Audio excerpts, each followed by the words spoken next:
Coming to you live from the Lucky Dog studio in a hidden location.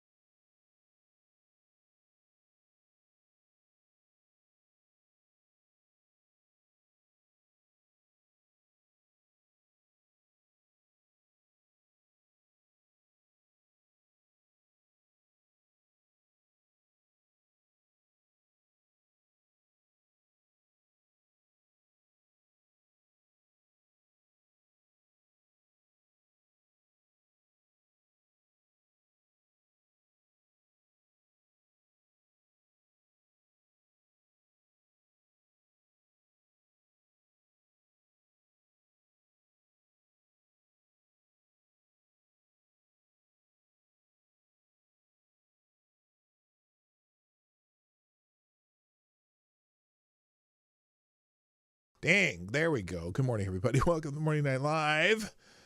I'm your host, Marty, also known as P-Dog Night on the internet. Welcome back to the P-Dog Night channel, where sometimes you have to read lips. Welcome. It is Monday, the 7th of October, 2024. And a kind of a sad anniversary if you are in Israel. But look, there was a couple big rallies over the weekend. Donald Trump in both, where was he? He was in Butler, Pennsylvania, and he was in Juneau, Wisconsin. And I didn't know there was a Juneau, Wisconsin. Did you know there was a Juneau, Wisconsin? I didn't. Also, I guess Obama had a big rally in Portland or Seattle or somewhere out West Coast, someplace where I don't know why they feel they need to drum up votes for Kamala Harris in Kamala Harris land. Is there sound now? There is sound. Okay. I'm sorry, you guys. You know, my question is, when I played that intro, the one where the daughters, has there been an echo over the last few weeks? 'Cause I was trying to reduce that echo and then I forgot to turn my mic back on. 'Cause I know I have to turn it off during the outro because there's an echo, but I wasn't ever sure if there was one during the intro, so maybe you can let me know that. Anyway, so yeah, a couple big rallies over the weekend, and but returning to the scene where the Secret Service seemed to think that building 150 yards away wasn't that important, even though everything else within 150 yards was being guarded. It's very strange. Still, no one, they still haven't figured out the failures on that, except for the fact that they failed miserably. And so it's fascinating that he went back to Butler to a large crowd. There's obviously always disputes on how large the crowds are, but it doesn't really matter. There was a large crowd there. And also the fact that Trump, the latest polls are showing Trump is winning in the state of Pennsylvania where that happened. Or at least he's leading in the polls. Now, polls, you never know, you know, but it's actually kind of odd that Trump is leading in a lot of these swing state polls, or even neck and neck, because normally he tends to underperform in polls, as we've seen in the last couple of years. And so it'll be interesting. I don't know what's going to happen this year. I don't know, but something else I want to try, and I'm telling you this now, but I'm also going to send this out to people who follow me on X, the app formerly known as Twitter. I'm not so concerned whether or not you tweet out the show or retweet the show or whatever, but I want to make it a thing where people, when I tweet out the show or announce a show on X, now I don't put it anywhere else right now. I might go back to putting it on my other social media, but I haven't yet. But I want just a simple "let's go" reply, because you don't have to tweet it. Just hit or the retweet the show. That's fine. But I want to do a "let's go." I'm trying to see how the algorithm on X works, and so now I'm going to try specifically with replies. So if you can do me that favor, whenever you see me post the show on X, just reply with a "let's go" or LFG or whatever, something like that. That would be greatly appreciated. So we're gonna see how that works. So let's say hi to everybody and get this thing going. First in the chat, of course, is Mr. Avocados Diabli, who gets the bell. Wow. Everything else kind of overwhelmed the bell. Let's try there it is. Either that or just my headphones, so I can only hear the dun, dun, dun. Also, good morning, Jesse Leon. So close, and yet so far. And JB, almost so close, but yet a couple people beat you. Good morning, also, Kara Soldier. Tyler F. is in the house. Green Badger Outdoors. Patty O. Furniture. Kevin S. is here. You watched both ads in full. Well, they're fantastic.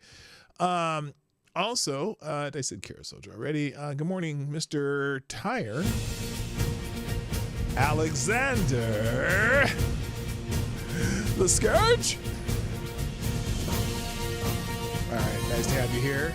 I let the whole thing play because I forgot to hit the button. Also, good morning, Renee Mayette. How you doing? My other favorite Canadian, Unacceptable Views, is here.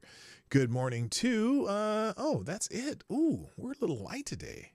We're really light. And zero. Oh, there's 8 likes now. Hit the like button, share the stream. Well, even if you don't share the stream, go and here. I'm gonna put this in here one more time. Okay, I'm gonna put this in one more time. I'm going to copy and paste it. All you got to do is click this link that I'm putting in chat and reply to it. Let's go. If you are on X, the app formerly known as Twitter, be greatly appreciated. Impressive you misspelled the same word twice in less than 7 words. Where is that? Where did I misspell the same word twice? Okay, what? Tell me where. Same word twice. Let's see.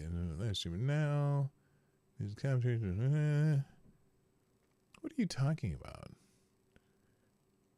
No need to post the show. Just reply to this tweet with "Let's go." I want to make this a thing. Ready, go. What did I misspell? Oh, not UJB. Oh, okay. Like, wait a minute. Okay, what did JB misspell? Oh, I see. Whack me up. Woke me up inside. Okay, that's no, that's code. That's code. That's something between me and JB. I know what that means, right, JB? Marty was early and I missed it. What did you miss? I wasn't early. I was on time for the first time in months. That's what it was. Anyway, this is a Monday through Friday show around 10 o'clock Eastern, usually somewhat after 10 o'clock Eastern, but I'm close. I'm close. All right, let's get into the show because I got tons of stuff from the weekend and I got to kind of tread lightly on some of the things because, well, you know me, I can't shut up, so it's hard to do that. But anyway, today's cup of coffee is brought to you by a bluebird and some butterflies. That's the daily Jamaican blend is there. So there you go. Let's get it going though. Trending now. I didn't have. There was what was the famous birthday today? John Cougar Mellencamp, but I didn't pull it up. Today's John Cougar Mellencamp's birthday. He's 74 years old. Isn't that weird? 74 years old. Thank you, Tyre, for listening and typing "Let's go." I appreciate that. I appreciate that more than you know. Somebody was listening, and Kev already did that too. I appreciate it. Oh, good morning to number one is in the house. Good morning. So anyway, it's John Cougar Mellencamp's birthday, but whatever. That's the only one I saw. Also, my fascination with Catholic feasts of, and today is the feast of Our Lady of the Rosary. Now, me not being Catholic, not greatly familiar with the tradition of the Rosary. I know it's one of those things that when you go to confession, the priest goes and tells you to do, 12 Hail Marys, 12 Hail Marys, and, slap yourself with a wet noodle for the bad things you did. But it is the Feast of Our Day of the Rosary. And so someone wrote something about it here. There's the Hail Mary.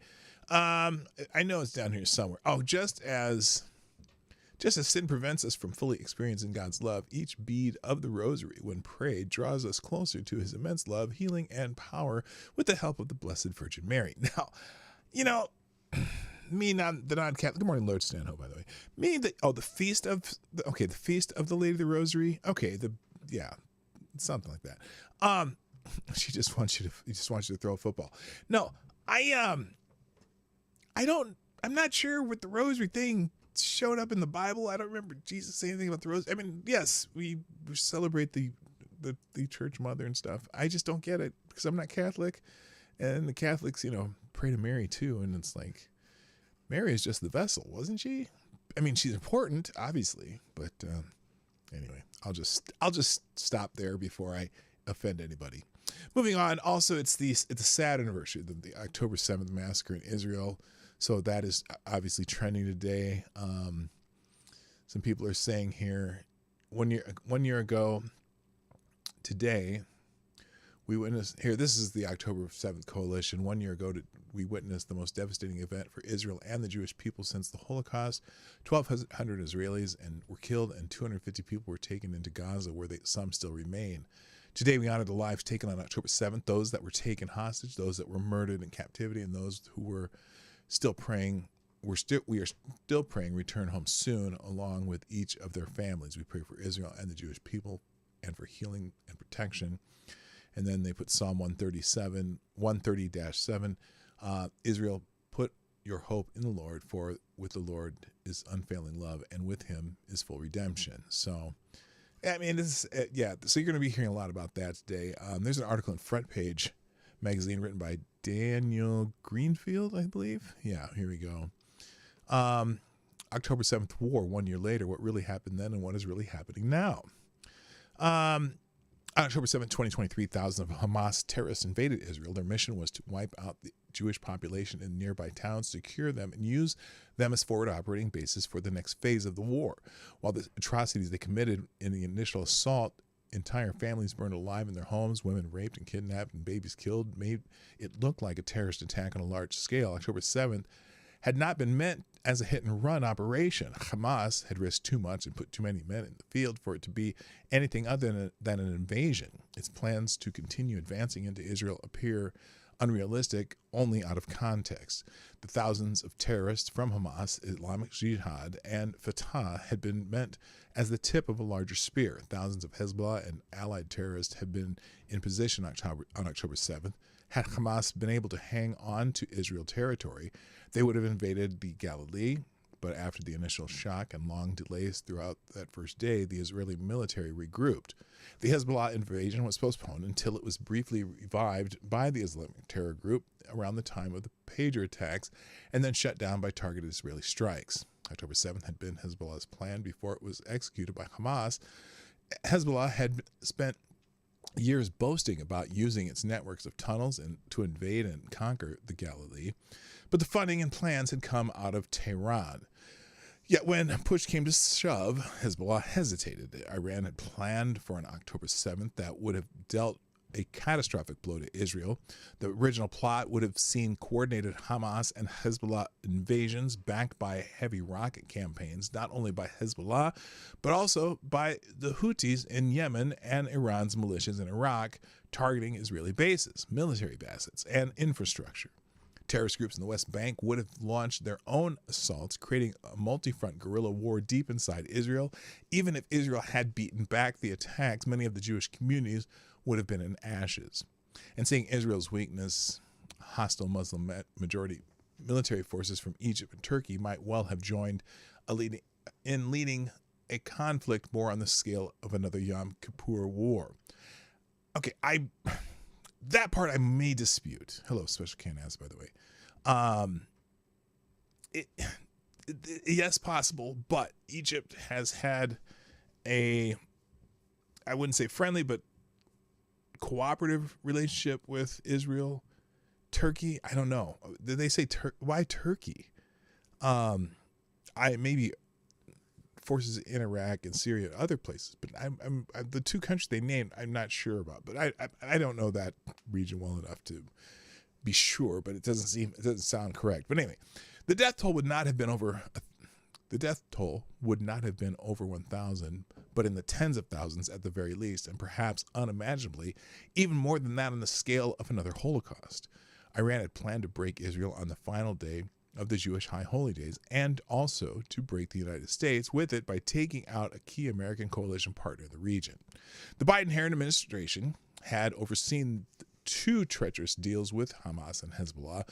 The Israeli-Lebanese maritime deal had turned over parts of Israel's gas field to Hezbollah's puppet regime in Beirut, and as an understanding had moved Qatari money to Hamas. Both deals had been meant to assure quiet with Israel, and for a little bit they seemed to work.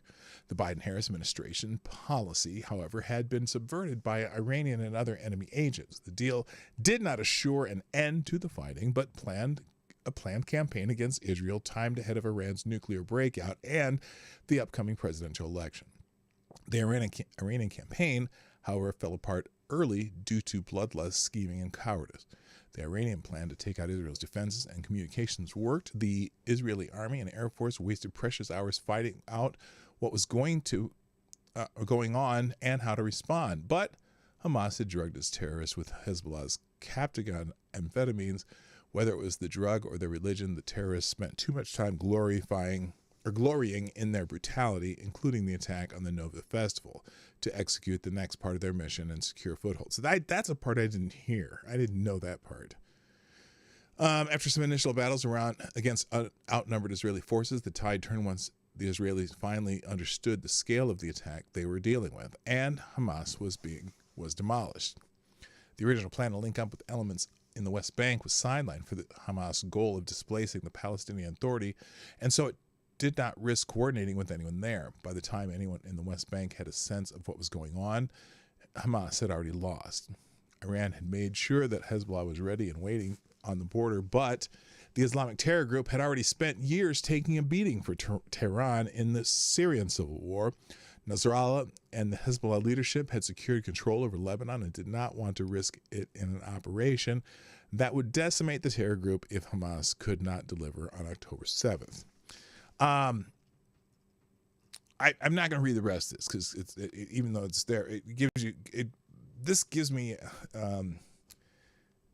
now. Granted, the history that is being written here is from a single perspective, but I'm going to say that it's probably accurate. And it goes into the current operations now, and you can read the rest of it if you want. It'll be in the links, but the brutality of this initial attack and the idea that it was just a one-off terrorist attack seems to be a misplaced thought. It seems that it was part of a much larger plan, but it got thwarted because the Israeli forces kind of regrouped and repelled it, and now they're repelling it throughout the rest of that region. And I still, to this day, when people are complaining about how Israel's handling this operation, I still say, some people say FAFO. Some people say, like myself, don't start a war with a power that can destroy you. And maybe that's the lesson. Maybe that's the lesson to learn. I don't know. I don't see anything good coming from any of it anyway. So, good morning, Scribe, Dog Thrapple. Scribe Lights in the house. Welcome. And a special can asset. If you didn't hear me say your name already, I just did. So, all right, let's move on. Also trending, still talking a lot about Hurricane Helene and the recovery effort in Western North Carolina, Eastern Tennessee, South Carolina, etc.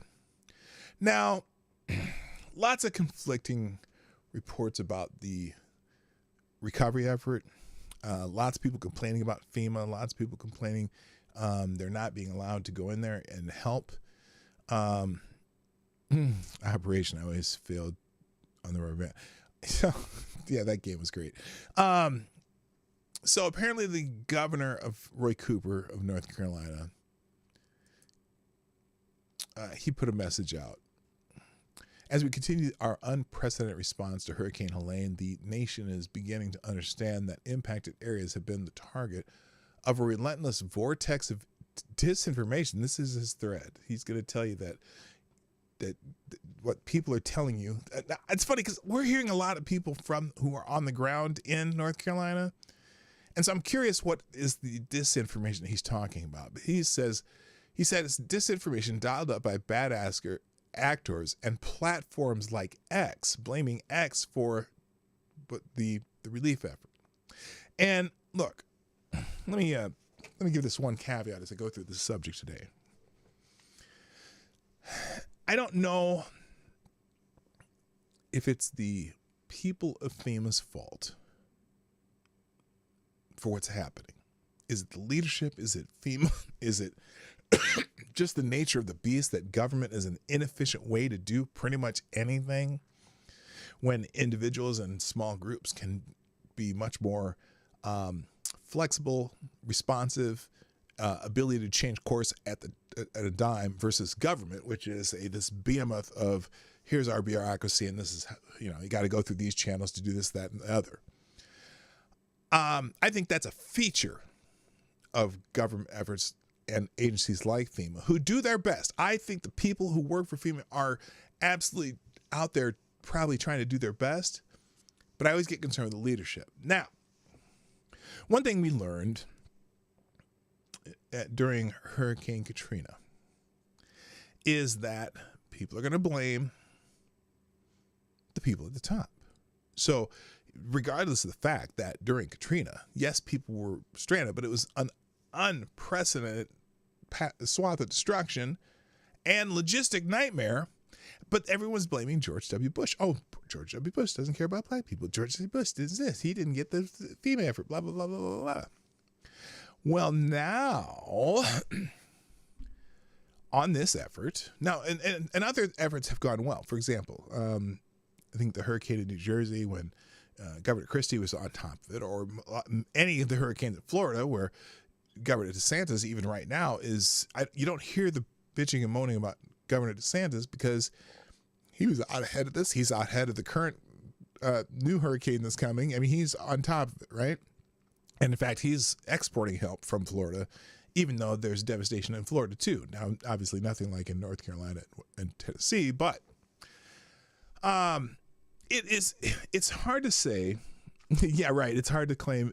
Good point, Lord Stanhope. It's hard to claim everything is disinformation when everyone has video. Yeah, the idea that it's disinformation. We're hearing from the people who, because we have a whole new system of communication that is so efficient and so quick, and people can show you video and show you live shots and people actually talking on the ground in the area. It's hard to call it all disinformation. It may not look good for you, Governor Cooper, or it may not look good for the Biden administration, it may not look good for FEMA, but it's still there. Now, this too, especially in Western North Carolina, if you see the destruction, it is absolutely a logistical nightmare. You need to fly into most of these places because most of the roads are destroyed. I mean, I was looking at a map of that area with all the roads that were impassable, and it pretty much looked like all of the roads are impassable. You got to use either heavy equipment or planes to get in and out of there.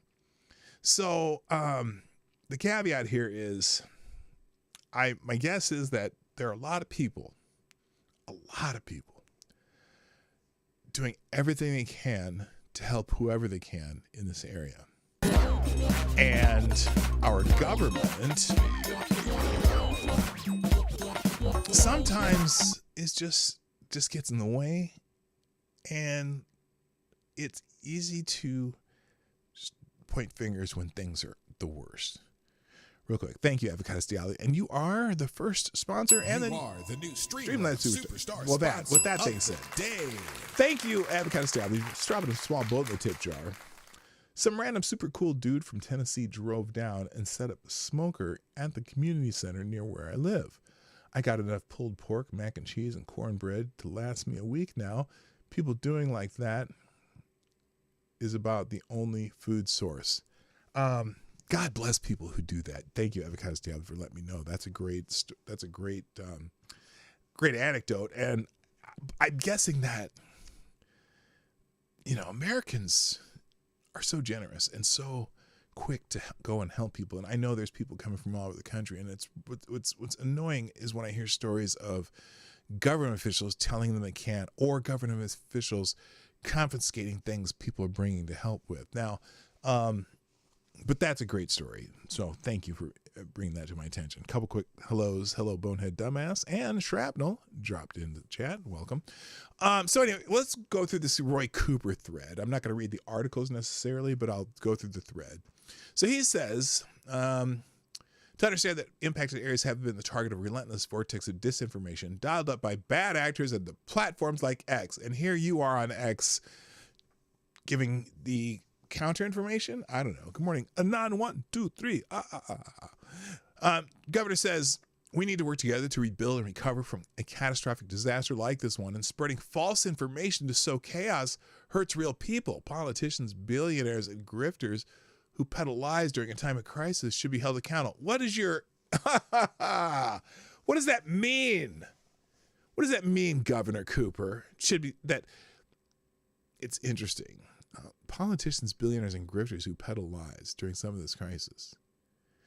And then he puts out a New York Times article and a New York Post article, which are probably going to criticize who? Who do you think those articles will criticize? They'll probably criticize Donald Trump. They'll probably criticize Elon Musk. Oh, that's weird because Donald Trump and Elon Musk have been giving to this effort very generously. Elon Musk put out a bunch of, what's the thing he got, whatever his internet thing is, Starlink or whatever, with like 300 units of Starlink in the area. Donald Trump apparently donated $25 million of his own money and has gone down there with supplies and whatever. And interesting. So he puts two articles, Washington Post and New York Times, which I'm sure are not friendly. Another one, WRAI.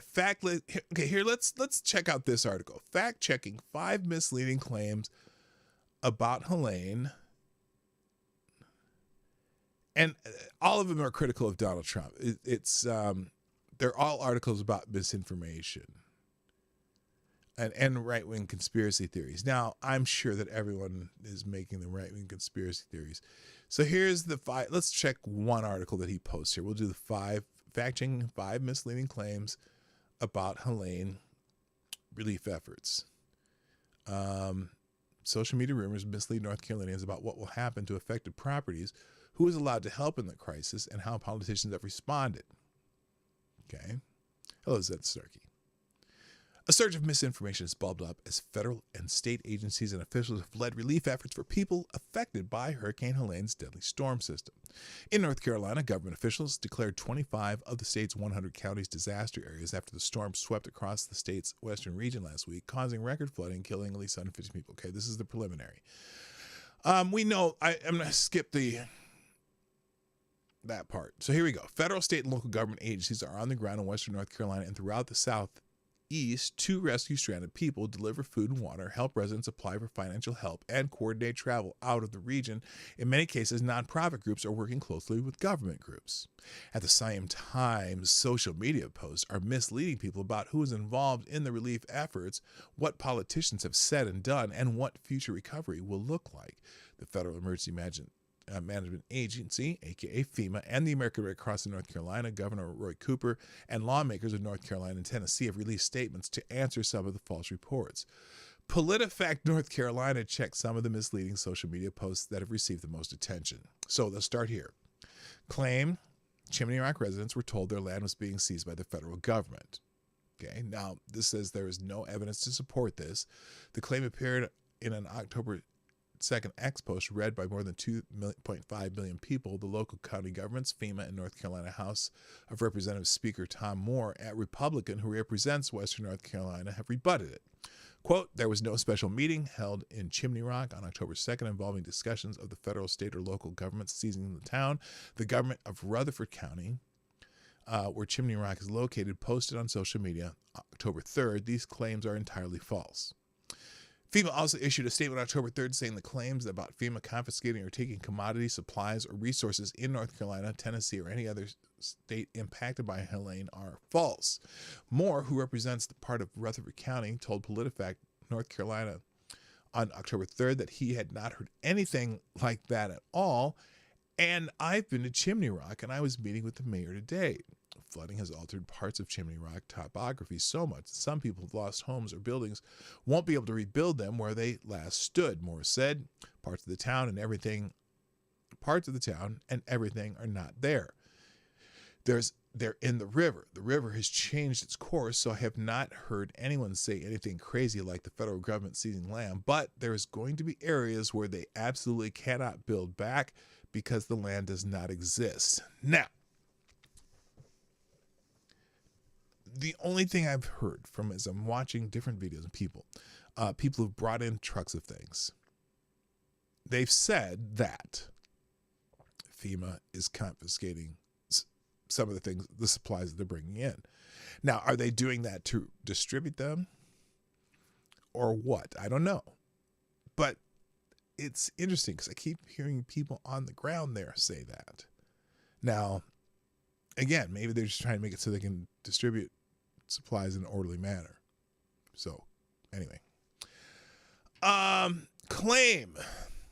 Joe Biden told the people of North Carolina they had no more supplies for us. Now, remember when I said, we watched that video of Joe Biden saying, is there anything else? They said no. And they kind of cut that sentence off. And he added that, governors have not asked for some of these things yet. And we kind of, at least here on this show, we kind of fact check that in real time, because he did say it wasn't no, they're not going to do anymore. They said the governor haven't asked for some of this stuff yet, but it is something he said.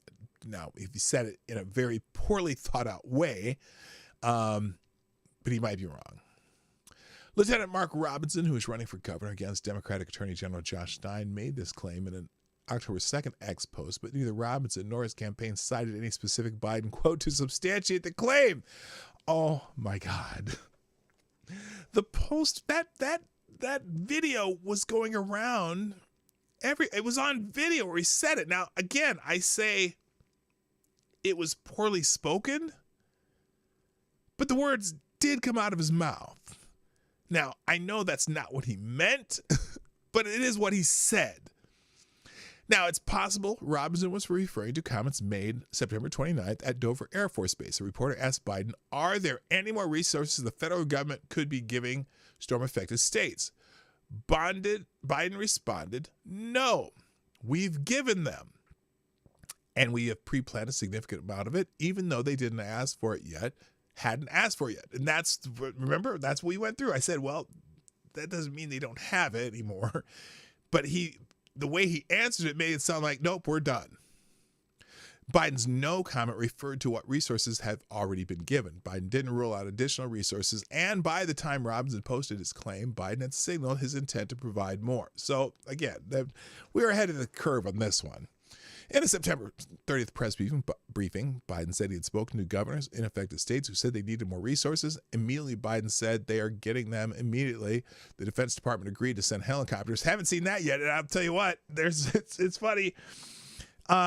They've restricted the airspace around that area, and the few copters that are flying are still private ones. So maybe they're finally getting more military copters in now, but at the time, or in the last week, they sure hadn't. Because that's what everyone's talking about. It's like, well, still haven't seen any military here. They haven't seen, National Guard coming in and help it out, whatever. They're getting them immediately. The Defense Department agreed to send helicopters to get as much in as we can, he said, adding that it's going to take a long time. And it's, look, it's the nature of the beast, but I'm not sure why they don't have military helicopters already doing that, doing airdrops and shit. But who knows? It's a behemoth of a thing, and a lot of private people are out there flying their own vehicles and bringing their own trucks in and doing all this other stuff because the government's not efficient at doing this. That's just the bottom line. So that's why there's so many volunteers helping. All right. Biden never said the government ran out of supplies. He said the main obstacle to helping North Carolinians isn't a lack of resources, but crippled road networks. That's probably true. That's pretty accurate. They need to get copters in there. The question is how we get it in. Biden said it's hard to get resources from point A to point B. It's hard to get it in if some of these roads are wiped out and communities are wiped out.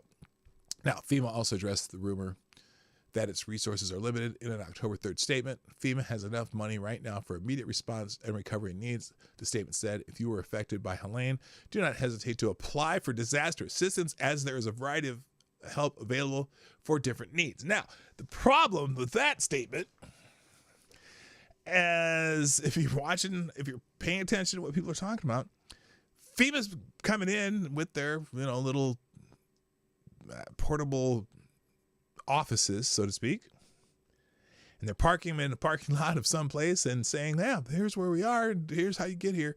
But there's a lot of people who are so disconnected due to roads or any logistically disconnected.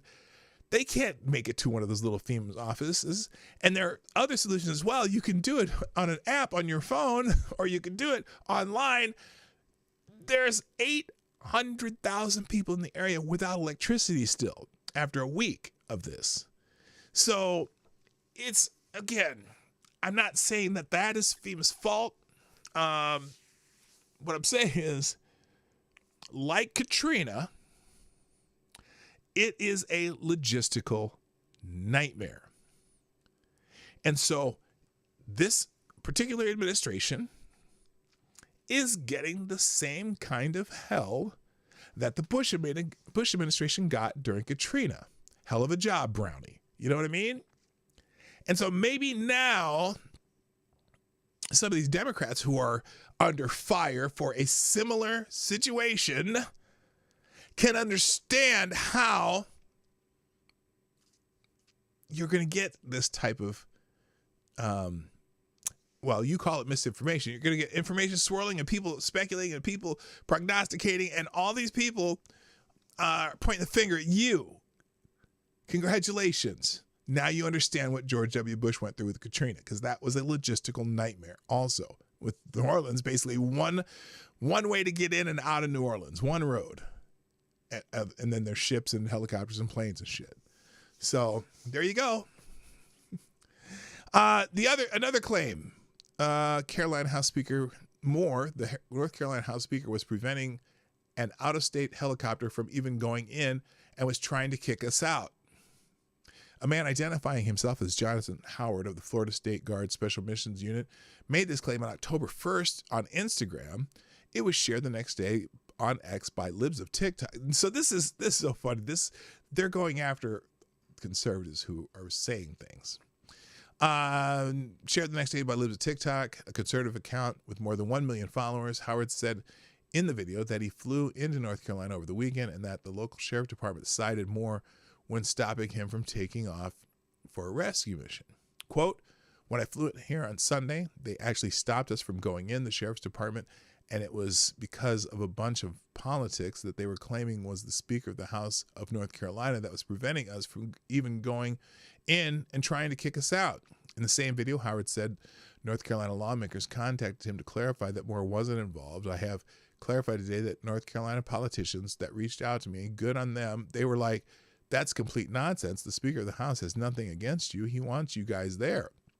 However, his final comment on the matter may have left an audience with doubts. This is the kind of political nonsense that's happening here right now.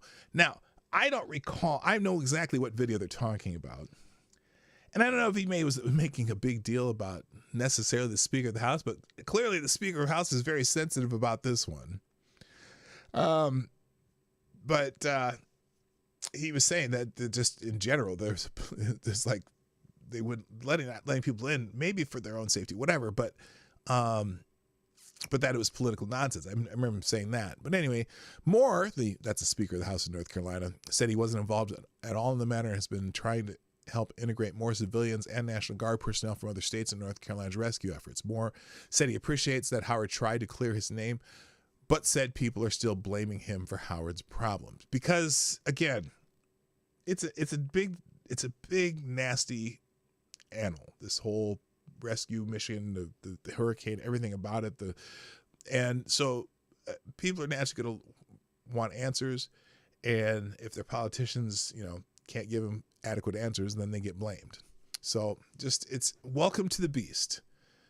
Welcome to Katrina. Okay. And I know that all these people want the people of North Carolina to get the help they need, regardless of politics, regardless of any of this stuff. But you're going to get hell the longer it takes. And it's fascinating, though, watching people talk from the ground with various video I see of people who are out there trying to help. And it's a monstrous thing, I guess, got to say. Another claim, 1,000 troops authorized to respond in North Carolina are sitting around twiddling their thumbs because Cooper hasn't written up the mission orders that the troops need in order to be deployed. So, more than 500,000 people had seen this claim posted on October 3rd. Boy, they're just blaming X. X is a communication device. It doesn't matter. What do you want X to do? You want to say, okay, we're gonna censor this. You see what they're doing here? They're asking for censorship on specifically X. But it misrepresents Cooper's actions and inaccurately describes troop activity. Cooper asked Biden on September 30th to make all the necessary federal resources available to respond to this catastrophic storm, his office said. Also that day, in a letter to the U.S. Defense Secretary Lloyd Austin, Cooper granted consent for Brigadier General Charles W. Morrison of the North Carolina Army National Guard to lead response efforts as, quote, dual status commander for the tropical storm Helene response in North Carolina, end quote. Cooper's office provided PolitiFact North Carolina with a copy of the letter. Okay, so you wrote him a letter. Big deal. What's happening? That's what I want to hear. On October 1st, Austin authorized the movement of up to 1,000 active duty soldiers to help Helene-affected communities. The soldiers would be assembling and moving to the affected areas over the following 24 hours, the Pentagon said in a statement released October 1st. Now, wait a minute. Wait a minute. So someone posted on October 3rd that they, there's the 1,000 troops authorized. But if they aren't deployed, look, they just say in here, October 7th. Okay. So basically they're mad because they haven't seen the troops helping yet. And they're not there yet. Or they, at least as of the posting, it wasn't. So it wasn't necessarily inaccurate. They just didn't know. So, and obviously it hadn't been communicated well. Good morning, Evan S. This is, okay, October, okay, the Pentagon statement said, blah, blah, blah, blah. Additional troops would join other service members already supporting FEMA's response and would include helicopters from the U.S. Army and U.S. Navy and other aircraft from the U.S. Air Force. On October 2nd, the Fort Liberty-based 18th Airborne Corps provided the North Carolina National Guard with 7 Chinook helicopters that by October 3rd were delivering commodities and joining rescue and recovery efforts, the Guard spokesman said. So whoever posted that hadn't seen him yet. That's entirely possible. So and look, if you haven't seen him yet, you're thinking, well, these motherfuckers are just twiddling their thumbs because you haven't seen him yet. And look, I don't even consider that misinformation. Let's see. The Guard spokesman said these soldiers will be activated for as long as the mission requires. North Carolina National Guard spokesman Tim Mashburn said in a statement, leaders are actively engaged in planning the best way to use the engineers coming from our active component. Soldiers who have been activated but not immediately deployed are preparing with rehearsals and development material and load plans. Again, this is on October 3rd, so, okay, they are doing something. Thanks for finally letting us know. That's funny. And then the final one they put on here. When Hurricane Helene was on its way to North Carolina, Governor Cooper was too busy hobnobbing with rich folks in New York to care about preparing for the storm. Okay, I'm going to just be, without even reading this. If Governor Cooper was on a pre-planned event and, no one's expecting the storm to be this bad, not in North Carolina, I can give him some, what's the word? I can give him some leeway on that a little bit. It's like, you don't plan for a 500-year natural disaster. Anyway, Robinson made the claim in an October 2nd X post. Cooper attended a New York conference on climate change September 25th, the day before Helene made landfall in Florida. Amid campaign season, Robinson's claim that Cooper was hobnobbing with rich folks. Well, I guarantee there were no poor folks at the New York conference on climate change. In fact, I bet there might have been a couple of celebrities and some big wigs and, industries. I'm sure hobnobbing with rich folks is probably still accurate, even if it wasn't a climate change conference. Could give readers the impression that Cooper was at a fundraiser. He was not. Oh, is that what it was? Oh, you didn't want the impression of being at a fundraiser. Well, Kamala Harris was at a fundraiser. Can we count her? Because she was at a fundraiser in Hollywood that day. Cooper was one of many speakers, including zoologist Jane Goodall, NBC weathercaster Al Roker, Guyana President Mohammed Ifraan Ali, who spoke at the public event hosted by the New York Times. Cooper returned to North Carolina the same day. Cooper was preparing for a possible weather emergency September 24th when he formally asked top members of the state's executive branch for emergency powers. Emergency powers? Why were you asking? Okay, I don't know why you would be asking for emergency powers on September 24th, but maybe he did. I don't care. On September 27th, Robinson attended an event with the Republican Party of Moore County, a meet and greet at Golden Corral Restaurant in Laurinburg, an event at a Mexican restaurant in Rockingham, and the Mayberry Truck Show in Mount Aubrey. Okay. So there you go. That's the fact checking by, apparently that's a local station or whatever. Amazing. Greta Thunberg was in the back of the messaging bananas. In the back, massaging bananas and eggplant. Stop it. All right, let's move on. So I'm going to skim through some of the FEMA complaints. FEMA's trending and FEMA's defense of Helene response. Now, someone here is saying, debunking the new leftist talking point about how it's Republicans' fault FEMA ran out of money. Congress needs to reconvene to issue more money to FEMA because they already got $20 billion. Let's repeat that one more time. $20 billion. It's not Republicans' fault that FEMA is run by a bunch of Marxists who used all their money for illegals. Okay, they didn't use all their money, but it's funny because there's, okay.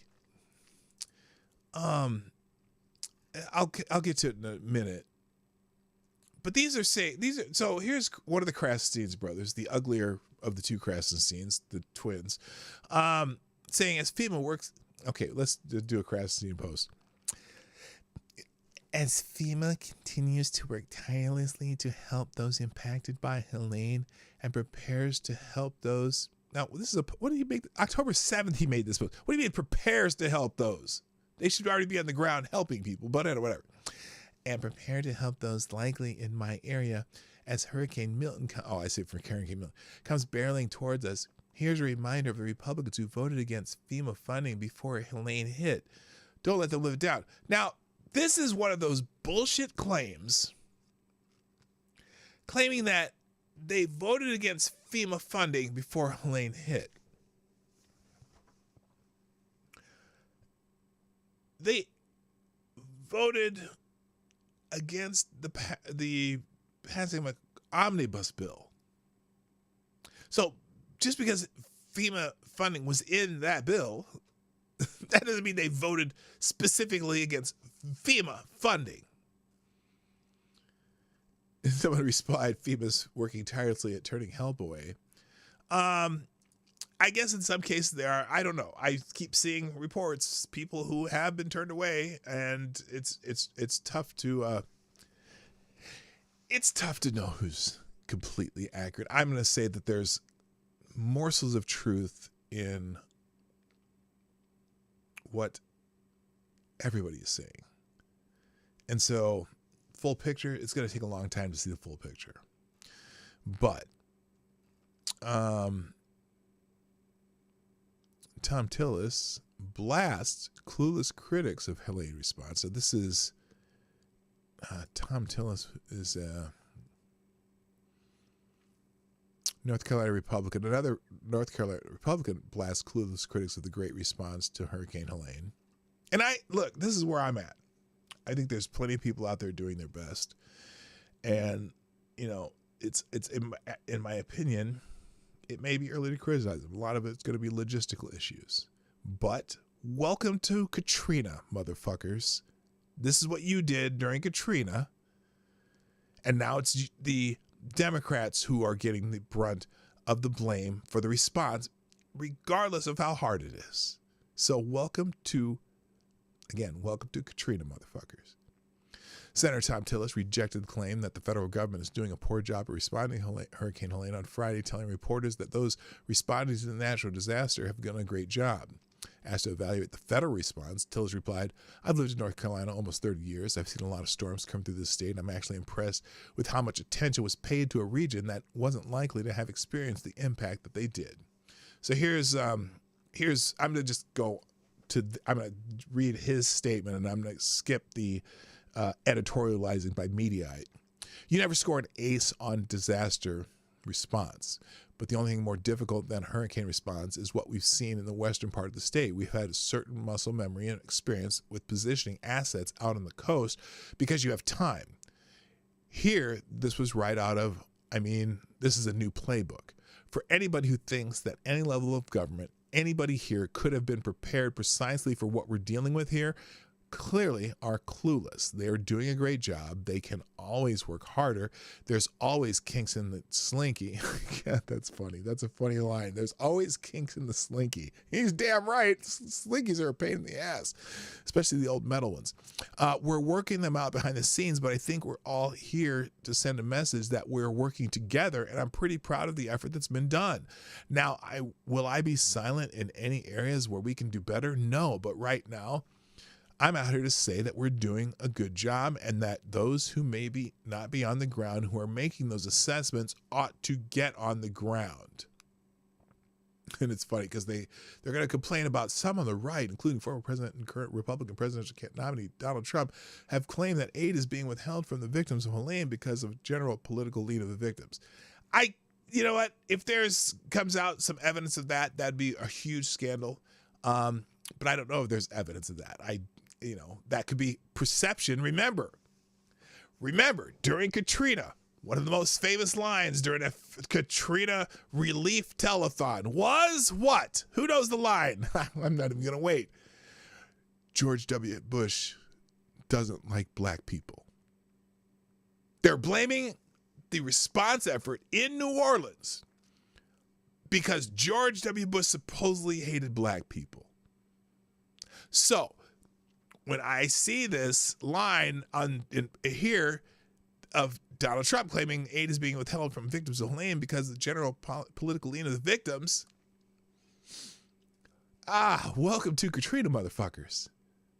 Welcome to Katrina. Probably not necessary for him to say that, but whatever. So whatever.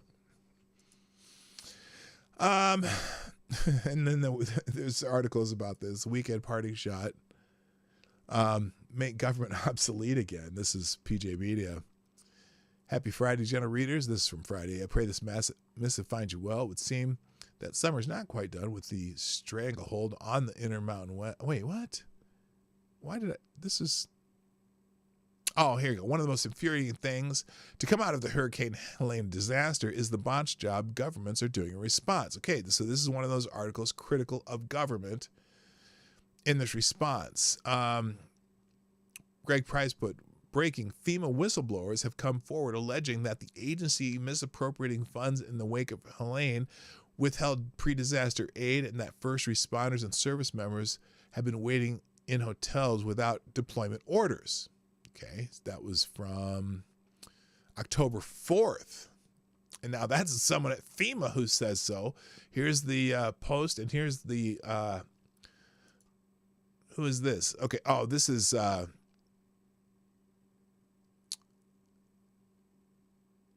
That's from Matt Gaetz to Mayorkas. So they'll dismiss it because it's Matt Gaetz. Oh, wait a minute. What did I do there? Oh, good Lord. Keith Olbermann. Don't care. Having worked a bit in the field of emergency response planning, I can tell you that the job of FEMA, the CDC, or any other of your least favorite alphabet organizations used to be to show up and say to local and state governments, here are the supplies and support personnel we brought. Where do you want the stuff, and what do you want our people to do? State and local governments should have contingency plans in place for emergencies. Granted, the scope of the incident was far greater than anyone could have anticipated, but the smart emergency planner would have thought through things like storms, flash floods, etc. A smart emergency planner would have a list of shelters, areas for triage, and distribution centers. Now, again, in this area, again, that is a logistical nightmare because half the roads are washed out. But the point's taken. There would be a list of not just standard emergency personnel, but ham radio operators, hunting guides, private airplane and helicopter pilots, truck drivers, and anyone who could volunteer to pitch in. There would be maps of where communities large and small are located or were located. And there should be MOUs in place, method, I don't know what that means, method, something, operating something, that could be activated to save time and frantic phone calls. Again, Helene was bigger than anyone expected, but the federal and state governments allocating funding for people to sit at desk and anticipate all these things. What do we get? People strutting around like Matt Dillon in an official capacity. We've got Pete Buttigieg under the auspices of safety prohibiting drones from locating victims. Drones are forbidden around wildfires for good reason, because air operations like water and retardant drops and helicopters moving people and materials. But what about in a situation like this, where it's crucial to find survivors and injured people, or to find alternative routes for rescue operations? FEMA isn't doing much anyway. We also got Alejandro Mayorkas admitting that he didn't have the money on hand to help, since he spent his allowance on his illegal immigrant collection. So in the midst of all of this, whatever it is, who is stepping up to help their neighbors and even strangers? The people who always do. Cue from the theme Rawhide. Mountain Mule Pack Ranch is a company based in North Carolina that provides pack mules for military missions. The company has been using its mules to get donated food, lights, tarps, batteries, and other supplies to stranded residents in Black Mountain and Swannanoa. So they're out there with pack mules. The people are doing it. That's what, and you know what? That's so American. The people are out there doing it. So there's more in the article, but I'll skip it. There's also PJ Media. Oh, and then Kamala Harris has to come out and give a tone-deaf tweet about Lebanon. Let me just read the tweet, and you can read the rest of the article. She writes, on X, the app formerly known as Twitter. Let the whole thing pop up here. The people of Lebanon are facing an increasingly dire humanitarian situation. I am concerned about the security and well-being of civilians suffering in Lebanon and will continue working to help meet the needs of all civilians there. To that end, the United States will provide nearly $157 million additional assistance to the people of Lebanon for essential needs such as food, shelter, water protection, and sanitation to help those who have been displaced by the recent conflict. This additional support brings the total U.S. assistance to Lebanon over the last year to $385 million.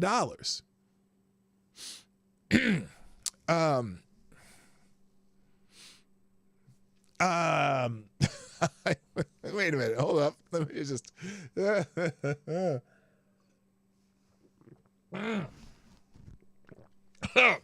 yeah. I'd say that's pretty tone deaf.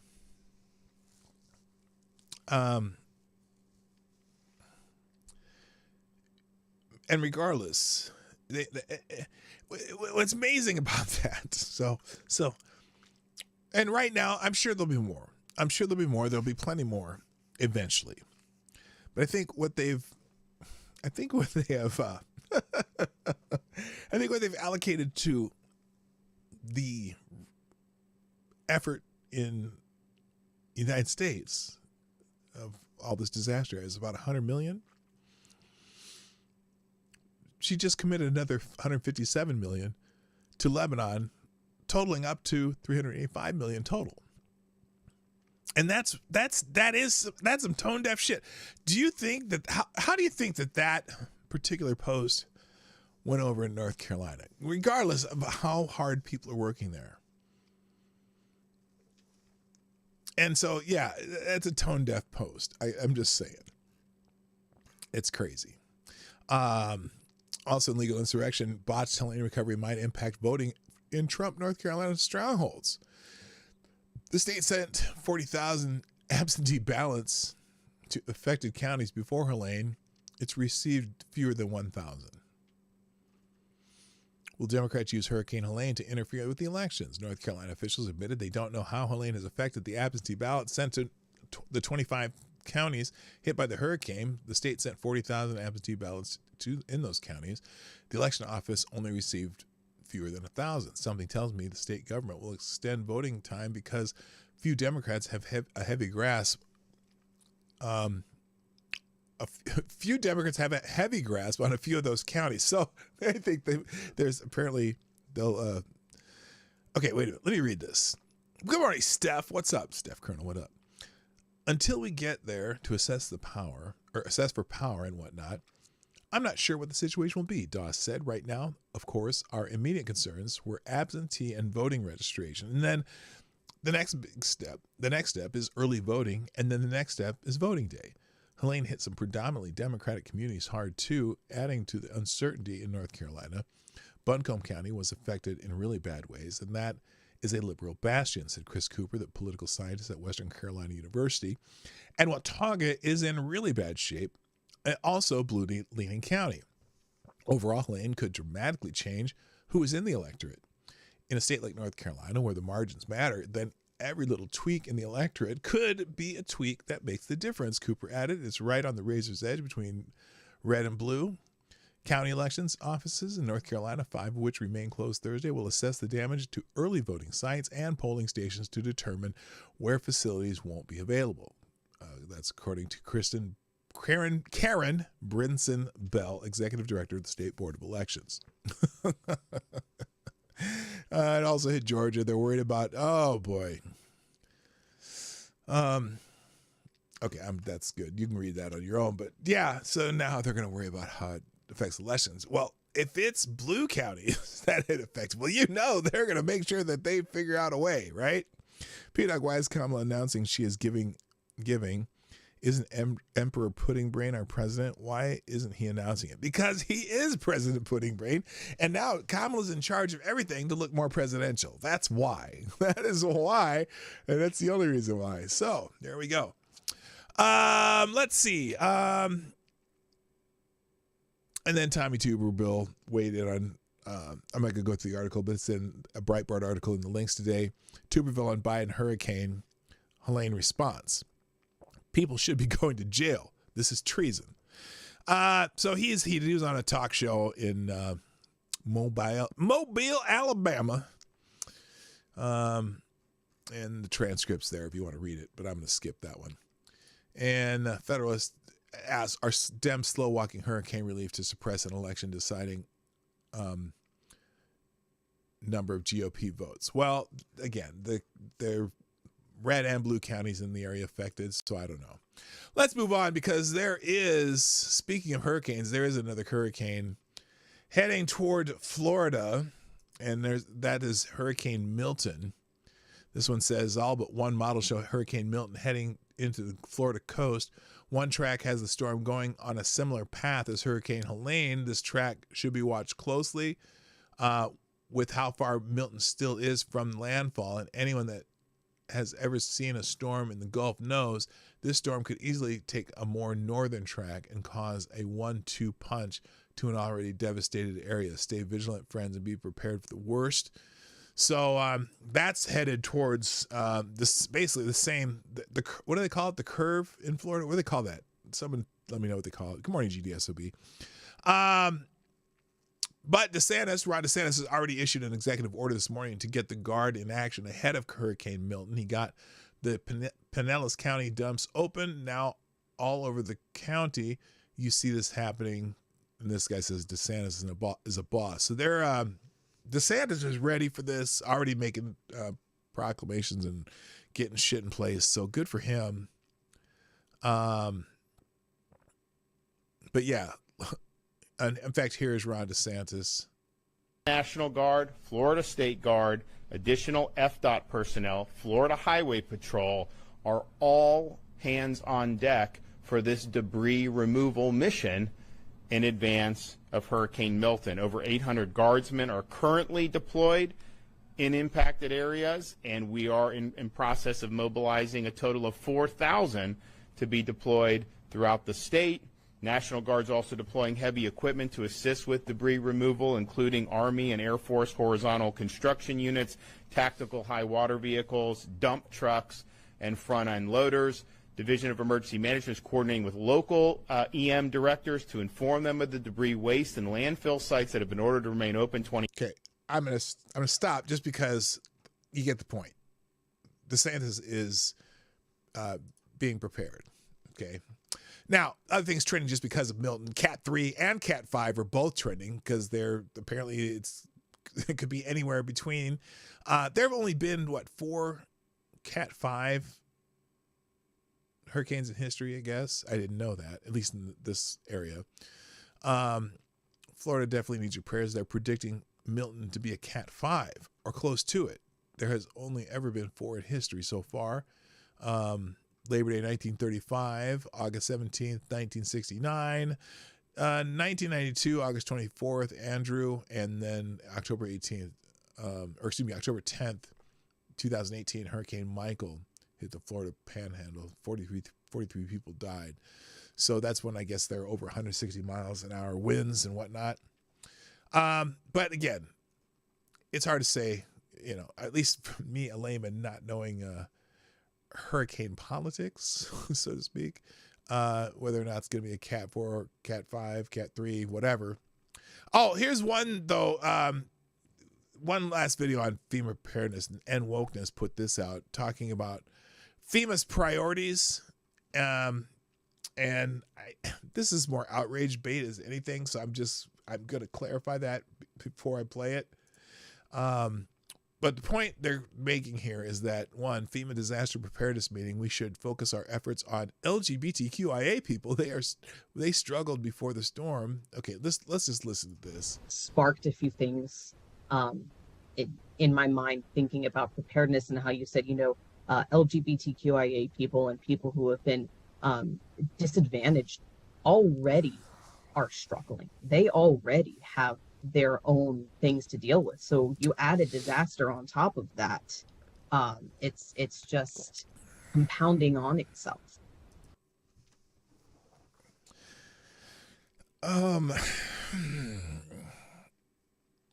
We all got our problems, fuckface. Oh my God. I'm gonna and I think that is maybe the why of why we're having these discussions, is because it isn't being talked about. It isn't being socialized. We're not paying attention to this community. What? Thank you so much. I'm just curious. When someone makes a statement like that, it's like, okay, so this is a storm that's going to affect all people in the storm's path. And I just wonder, what is the point? I can understand if you're saying, okay, we need to be concerned about poor communities who may not have reinforced buildings or may not have, if you go to New Orleans, for example, there's a whole bunch of homes that are built on stilts, basically. They're built way up high in the air so that if there is another hurricane or flood or the levees break or whatever, they'll still be above water, right? And so you can be concerned for the people who do not have the resources to have their buildings built where it would be above water. That I can understand. But let me just say this. I am sure, for example, if I continue with the New Orleans example, I'm sure that there's plenty of those people in those stilt houses that are could possibly be LGBTQIA plus LMNOP. And they would still have resources that the people who don't live in those stilt houses don't have. And I'm like, you act like because you're gay or whatever form of queer you want to say, that you need different resources than any other human being. Nobody gives a shit in a storm. I don't understand this line of thought at all. Maggie. Thank you. Yeah, there are a couple of things that are intersecting in my mind. And this, do you see what's under her name here? Maggie, Jerry, she, her. Like, nobody else up here has a pronoun. Oh my God. Here, one of them is the culture of emergency management as an organization. The culture of emergency management in the United Save States, people. Specifically, not Motherfucker, abroad. save people. This has, and my cat sometimes does this. She gets really loud suddenly, so you'll have to just Nobody allow cares. for the little meowing in the background. No, it doesn't matter. The shift that we're seeing right now is a shift in emergency management from utilitarian principles where everything is designed for the greatest good for the greatest amount of people to disaster equity. But we have to do more, right? And so this topic is intersecting, I think, with a number of other topics where we have to look at policies and understand to what extent they have disadvantaged communities that had less assets, communities that had pre-existing vulnerabilities in accessing disaster-related recovery support. What would be a pre-existing vulnerability that has to do with your sexual orientation? I mean, can't find the boys' bathroom a tampon machine? What are you talking about? That makes no sense whatsoever. So anyway, that is one of those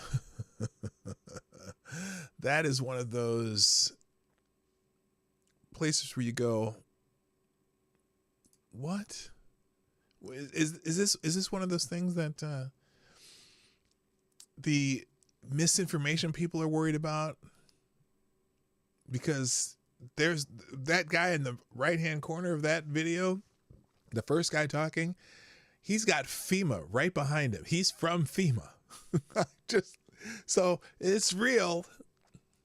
Thank you, Avocados Diablo, dropping another bullet in the tip jar. Who says, well, this is easy. During the Great Flood, Noah only let same-sex pairs of animals on the ark. So gays have generational trauma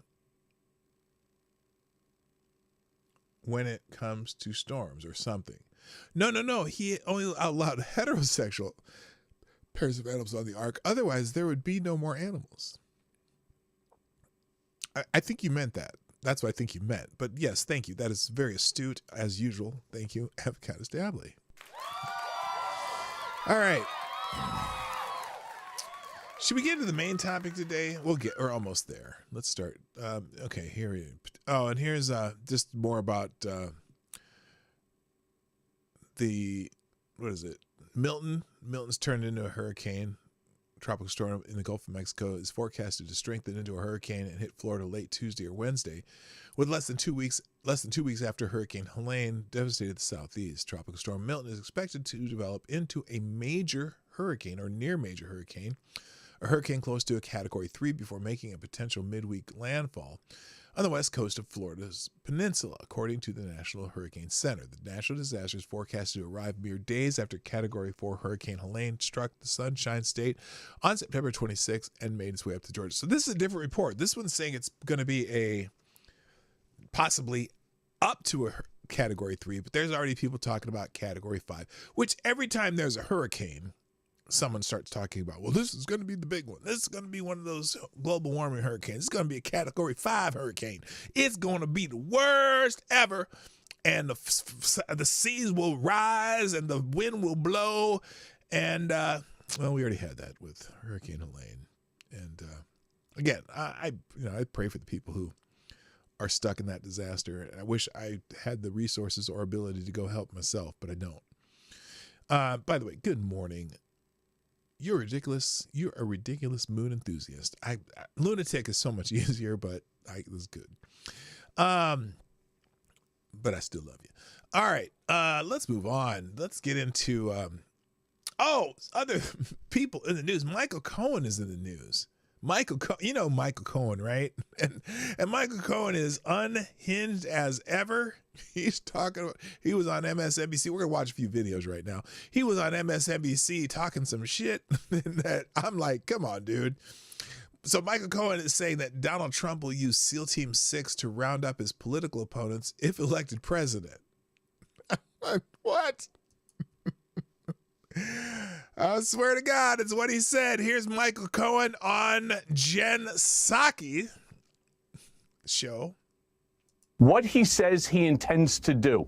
And when he turns around and says, Jen, to, like the head of this network or other people who are critics, that he intends to use SEAL Team 6 or the military within which to round up his critics or his opponents, he intends to do it. And I say that with firsthand experience. What do you think happens to you if he wins? Michael Cohen's a moron.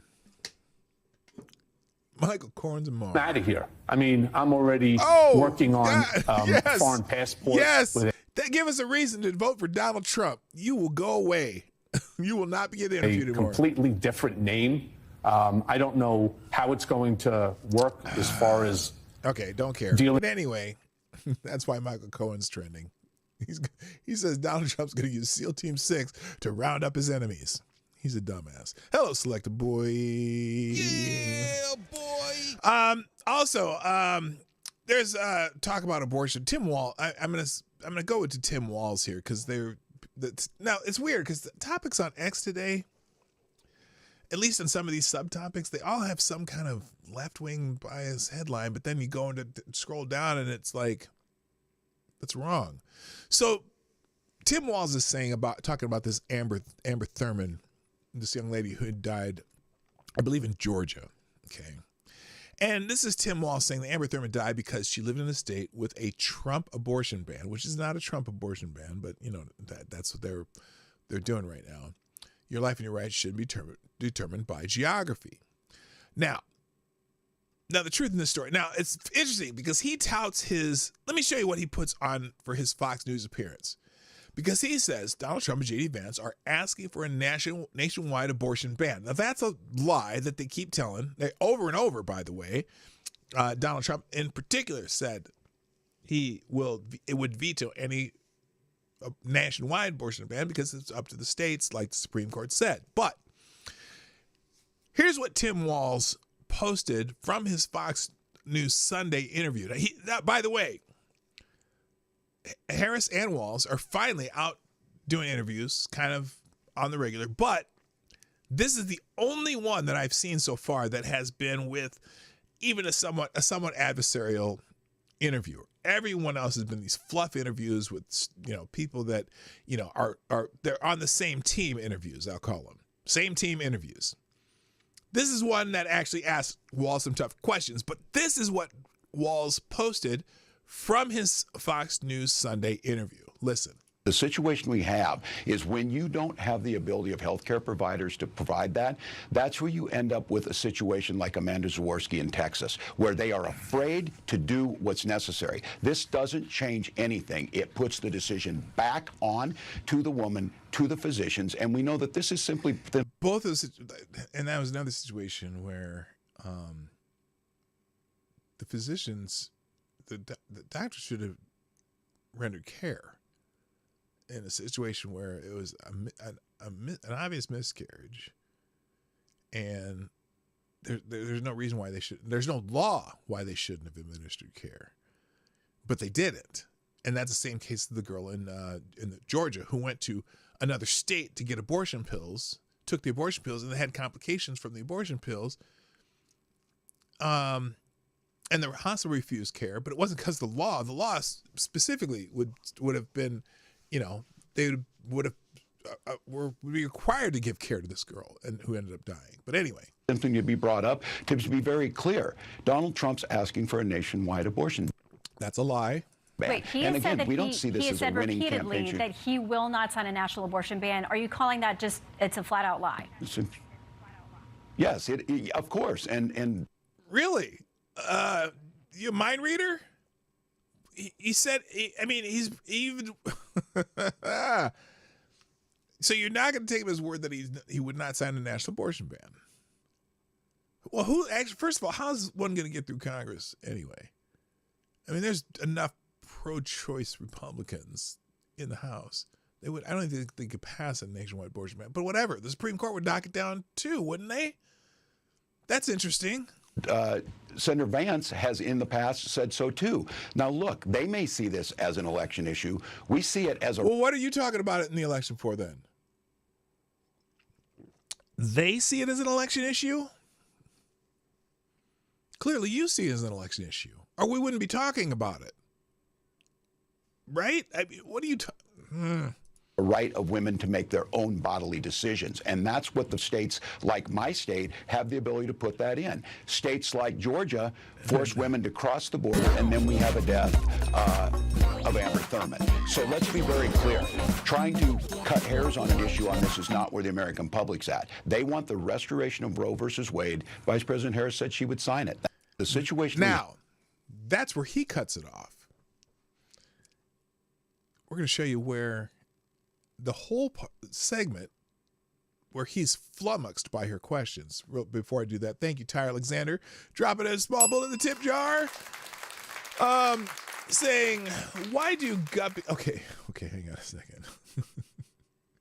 Why do guppies think that whales see them as they swim in the ocean? Cohen, De Niro, Stormy. If America was a pond, they are microscopic. Trump wouldn't need to move against you, or wouldn't move against you will take yourself out. LOL, FTG Cohen and Psaki for entertaining his stupidity. Yes, exactly. Thank you, Tyre Alexander. Appreciate it. Now you see where Governor Walz cut that interview off. Let's see, is this it here? Nope. You see where Governor Walz cuts this interview off. There we go. Now, let's look at a little bit more of this interview that he didn't seem to want to post, because it's fascinating. And the idea that only the Trump campaign sees this as an election interview, isn't it your top election issue? It seems to be the Harris Walz campaign's top election issue. So here's let's watch the whole segment. Not the whole segment, but a little bit longer part of the segment, because Tim Walz seems to only want to put the part of the interview where he's talking. Here it is. I want to clarify what the law is there in Minnesota. Abortion Finder, a website that helps women find access, says abortion is legal throughout pregnancy in Minnesota. There is no ban or limit on abortion in Minnesota based on how far along in a pregnancy you are. You signed the bill that makes it legal through all 9 months. Is that a position you think Democrats should advocate for nationally? Before he answers, I live in Minnesota, if you didn't already know that. She is 100% accurate there. There is no restriction at all. Okay. And as I am a person who thinks abortion should be illegal, I think our law is insane. Also, he signed into law a bill that would no longer allow the state to track when in a botched abortion, a baby is born alive, could no longer track that, which in effect allows you to kill that child if it is born alive in a botched abortion, like a later term abortion, if it's even if it's viable, to not allow that baby to have any care. Okay, and basically they retracted the tracking so you wouldn't so nobody could know about it. Because prior to that, we were supposed to track if that ever happens. For tracking purposes, whatever.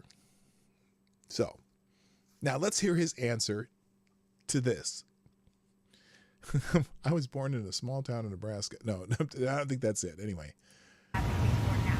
Look, the vice. Wait, let's listen to the question again, because I've rambled through that, and you need to hear the question and his answer. I want to clarify what the law is there in Minnesota. Abortion Finder, a website that helps women find access, says abortion is legal throughout pregnancy in Minnesota. There is no ban or limit on abortion in Minnesota based on how far along in a pregnancy you are. You signed the bill that makes it legal through all 9 months. Is that a position you think Democrats should advocate for nationally?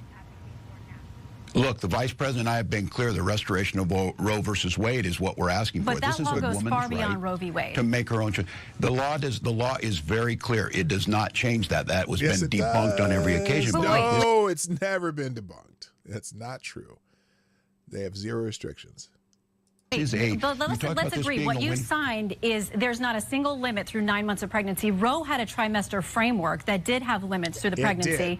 The Minnesota law does not have that. This puts the decision with the woman and her health care providers. The situation we have is when you don't have the ability of health care providers to provide that, that's where you end up with a situation like Amanda Zaworski in Texas, where they are afraid to do what's necessary. This doesn't change anything. It puts the decision back on to the woman, to the physicians, and we know that this is simply something to be brought up to be very clear. Donald Trump's asking for a nationwide abortion ban. Wait, he has said that he has said repeatedly that he will not sign a national abortion ban. Are you calling that just, it's a flat-out lie?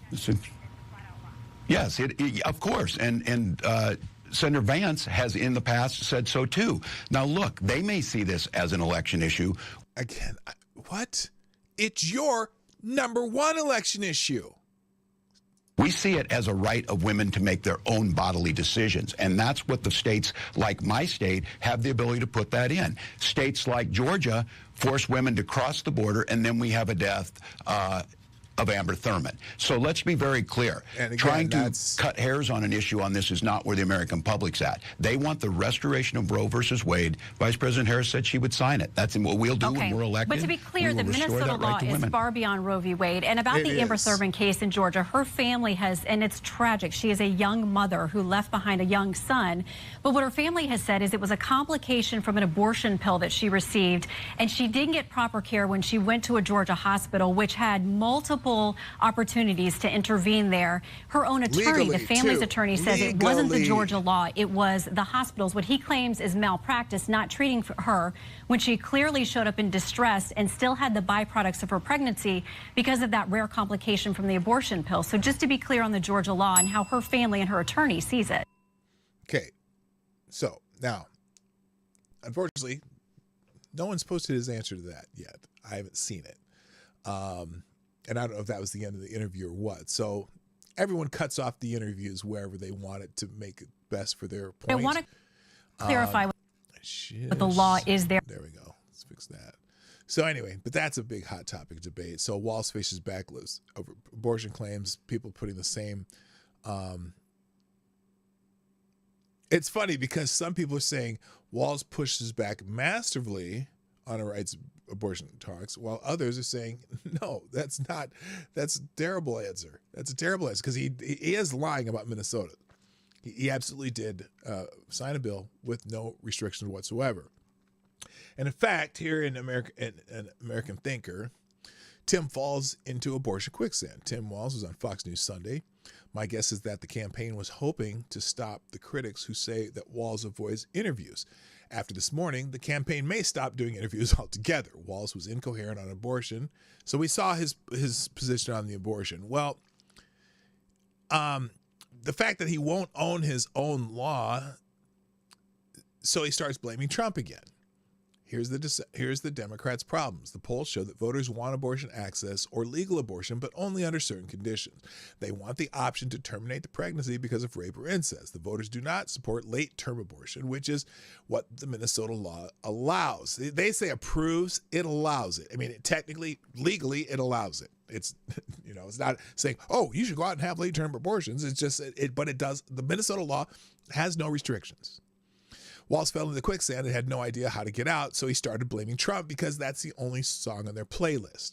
So that's I would say that's accurate. Main topic, finally, Donald Trump returned to the scene of the attempted crime Butler, Pennsylvania, and lots of people talking about that. Now, it's funny. Again, I told you how the X headlines on the topics are really weird. So the headline of this is Elon Musk rally appearance mocked in memes, but the only outlet that even mentions that, at least on the top 50 posts on here, is the Huffington Post. Otherwise, the fact is Donald Trump, Musk, this is Fox News, Musk energizes Trump supporters at Butler rally 3 months after assassination attempt of the former president. So this is the Fox News article about it. Obviously, tends to lean right and bias. Tesla CEO Elon Musk made a memorable appearance in the former President Trump's campaign rally in Butler, Pennsylvania on Saturday, in a rare appearance for the tech entrepreneur. Wearing a black Make America Great Again hat and t-shirt reading Occupy Mars, Musk appeared on stage shortly after Trump made his own remarks before a massive crowd of 60,000 supporters. The rally was held at the same site where Trump was shot by the gunman Thomas Matthew Crooks on July 13th. As you can see, I'm not just mega, I'm dark mega. Musk joked. I don't know does that sound remotely like Elon Musk when I said that? He joked a nod to the dark Brandon theme. He called the upcoming November 5th election the most important election of our lifetime. Isn't that funny how every election is the most important election of our lifetime? Anyway, this is no ordinary election, Musk claimed. The other side wants to take away your freedom of speech. That's true. Although Musk has become a vocal Trump supporter, the speech marked the first time that the tech entrepreneur stumped at a major presidential rally. Musk previously confirmed that he would be at the rally on social media this week. And he says, I want to say what an honor it is to be here. A true test of someone's character is how they behave under fire, right? Musk said at the beginning of his remarks. And we had one president who couldn't climb a flight of stairs, and another who was fist pumping after getting shot. Musk, considered one of the most influential people in the world, also encouraged audience to vote, vote, vote. So there's that. Now, Trump's speech, which opened with a roaring start by him thanking the people of Pennsylvania and making a light joke about the attempt on his life in July with the line, as I was saying, was largely positive and uplifting, a departure from his normally acrid criticism of his opponent, Vice President Kamala Harris. So, the funny, I guess here's the funny line. Is there going to show it here? Maybe here it is. Here it is.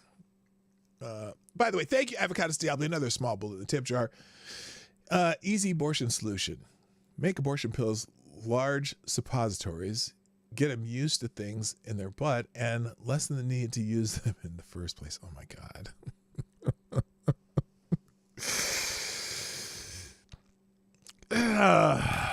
I read that out loud, didn't I? Thank you, Avocados Diablo, for dropping some coin in the tip jar. If you want to drop coin in the tip jar, you can do that by hitting the one of those links. Here, let me find one that's right. Not that. Oh, it has to have a 3 in it though. What's going on here? I don't know why Streamlabs can't seem to figure out how to get rid of this for me. I've asked them twice. Maybe the third time will be a charm, but oh, well, for some reason the bot isn't working anyway. Well, anyway, pdognight.live. That's where you go. So here's the beginning of Trump's speech. We'll have to open this up. Give me a second. Oh, it's almost time to go too. Here's how he started the speech. Very much, really, and thank you. A very big thank you to Pennsylvania. We love Pennsylvania. And as I was saying... And he puts up the chart. Oh, they didn't show it. There we go.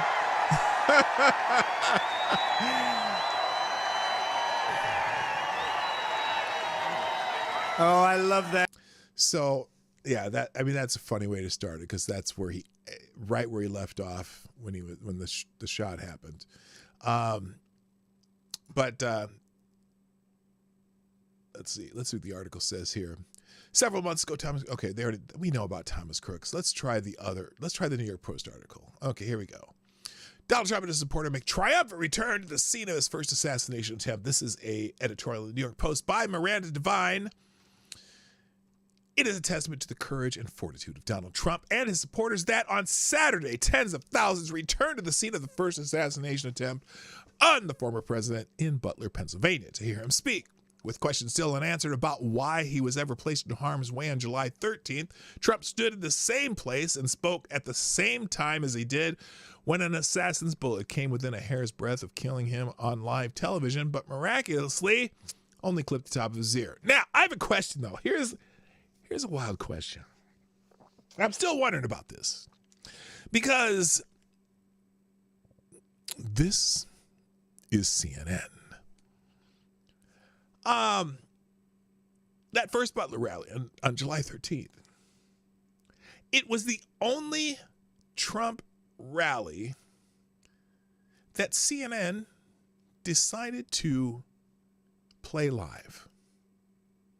They were live at that rally.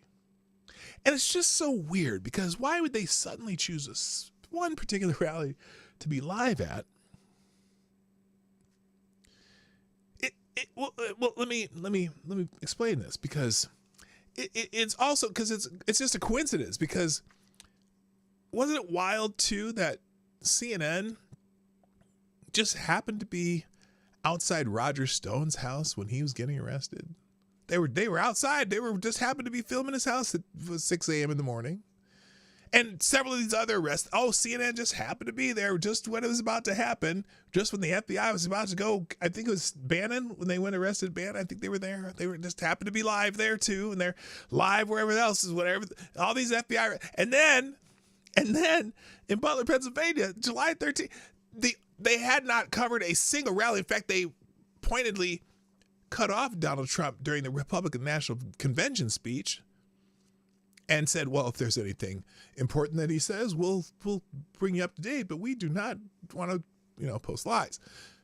But all of a sudden, CNN is there for the rally, and just the one thing, gosh darn it, happened to get shot at. That's just an amazing coincidence. And I'm not saying that, the FBI had anything to do with that or anything, but I'm just saying. That's some crazy shit.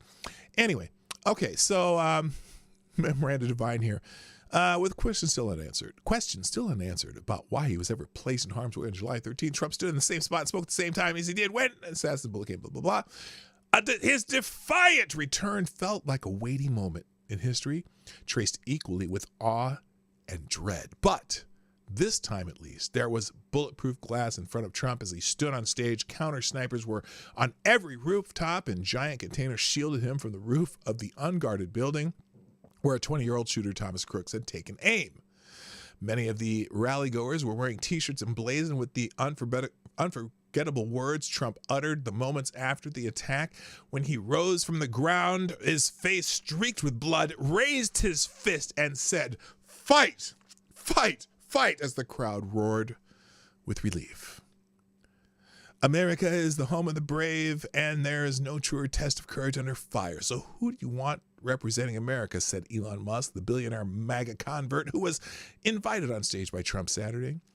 We had one president who couldn't climb a flight of stairs and another who was fist pumping after getting shot. In the bleachers behind Trump, a firefighter's helmet and jacket were stationed as a memorial to volunteer fireman Corey Compratore, 50, who was killed by one of the bullets that missed Trump.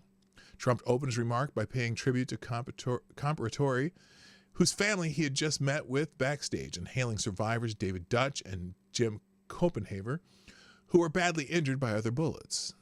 It was a somber speech marked by a moment of silence for the fallen Trump supporter, the tolling of a bell, and a beautiful rendition of Ave Maria. But the tragedy and solemnity of the occasion, with the same enormous American flag fluttering overhead as did when the would-be assassin struck, only underscored what everyone knew was a stark choice ahead for the country on November 5th. I'd like to ask you who would you rather have facing down Vladimir Putin and Xi Jinping? Trump's running mate J.D. Vance asked the crowd, referencing Trump's media-shy opponent Kamala Harris. someone who's afraid of interviews with the friendly American media, or someone who faces down 2 assassins and returns triumphantly to the very place he got shot. So, and it goes on and on. A little bit of a hagiography for Donald Trump, but no, I don't see a problem with that. I mean, it's a bold move, Cotton. It's a bold move, Cotton, to go back to the place where you were shot at. Obviously, they have better security this time. At least they covered the roof of that one building 150 yards away this time, because Jagoffs didn't do that before. Real quick. Good morning, Midnight in Exile, and Jimmy Das Hotep's in the house. Nice to have you. So, that article's in the links. There's a couple others. Elon Musk goes full dark mega at Trump rally. That's a PJ Media. On Daily Wire, Trump honors fallen fire chief and return to Butler. Tremendous courage, tremendous guts. So, there's a few articles that'll be in the links. Speaking of the Harris interviews, though, by the way, Trump does lead Harris in a couple of the swing states, according to new polling. Pennsylvania, 56-44 in Pennsylvania. I am skeptical that he has an 8-point lead in Pennsylvania over Kamala Harris, according to, what poll is this? Leading Report? What is this? These are the poly market odds. Arizona 63-37, Georgia 63-37, North Carolina 61. Okay, poly market odds are more people who bet on this kind of stuff, and they're somewhat accurate, but I don't know if they're totally accurate. But again, this is Polymarket 57-43. But here's interactive polls that's still, I guess that's Polymarket too. So yeah, that's wild that he's leading by 8 in Pennsylvania and by, what is that, 13, 26 in Arizona. That's wild. That is wild. So, and apparently Elon Musk had fun at the rally. Now, also, there's an interesting phenomenon going on, which is, this is unheard of. Steve Kornacki says Democrats are losing advantage with party registration and key voting block in major swing state. So this is in Pennsylvania. Swing state polls show a tight race between Harris and former President Donald Trump, with political experts consistently knowing how close the contest is. During the meet press, Kornacki stated that despite Harris's small lead nationally over Trump, there is a pathway for Trump to win the 2024 election based on how key swing states vote. If Trump gets Georgia, where he leads in the point average by 1.5 points, if he gets North Carolina, where he's literally tied in the polls right now, and where Trump won in 2020, the only one of these battleground states Trump carried 4 years ago, then all Trump would need on top of Georgia and North Carolina would be Pennsylvania, where Harris does have a small lead in the averages now, but Trump's getting those 3 would get him to 270. So that's important for him, and for Democrats, the importance of blocking the path for Trump in Pennsylvania. But here it is, looking at party registration in Pennsylvania. And look at this. When Donald Trump first came on the scene back in 2016, the Democratic advantage and party registration in Pennsylvania was over 900,000 votes. So they had 900,000 more Democrats registered than Republicans. In 2024, that's been cut in 2/3, down to 330,000. There's been a little bit of a boost for Democrats since Kamala took over in registration, but the big picture trend has been more competitive for Republicans in party registration. So that's wild. So, and are the Republicans more enthusiastic for Trump than Democrats are for Harris? I wonder. Plus, remember, independents. There's plenty of independents to talk about too. All right, so there was also a Trump rally in Juneau, Wisconsin, and apparently even more people showed up there than in Butler, Pennsylvania. They said 60,000 in Butler, maybe 70,000 in Juneau, Wisconsin. Where the hell is Juneau, Wisconsin? Juneau? I don't know. So anyway, so that happened too. I'll skip that. Now, I mentioned earlier too that Harris was taking more interviews, and I tell you what, there's some people pissed off at Andrea Mitchell, particularly Democrats, for speaking this line, and maybe, though, this is why Harris has started to take more interviews. Andrea. I think they've got to double down on doing more interviews and serious interviews, because what I'm hearing from Democratic and Republican business people and a lot of men. And she's got such a big problem with men. I think there's an undercount of the Trump vote. I think there's misogynation in... Oh, misogynation? What are you trying to say? You mean misogyny, Andrea? Or you don't even know the right terminology. In all of this, black and white men, big problem, but also the business world.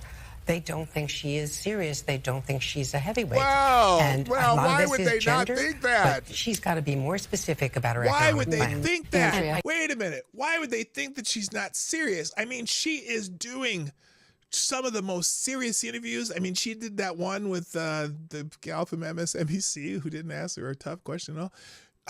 Wait a minute. In fact, she did a tough interview over the weekend. She did an interview with the Call Me Daddy podcast. Don't she did it, do too many long form interviews. An internet the Call Me Daddy podcast. This is like, remember, who was it that did the interview with the lady who takes Fruit Loop baths? was that Obama, or who was that did that? Or was that Joe Biden? I don't remember who did that. But anyway, so she was on the Call Her Daddy podcast with this young lady. I'm curious, like, you don't do too many long form interviews. What made you want to do Call Her Daddy today? Well, I knew it would be a friendly venue, and I was raised by a middle class family. ... What's her answer? Why the Call Her Daddy podcast today? Well, I think you and your listeners have really got this thing right, which is one of the best ways to communicate with people is to be real, and to be real.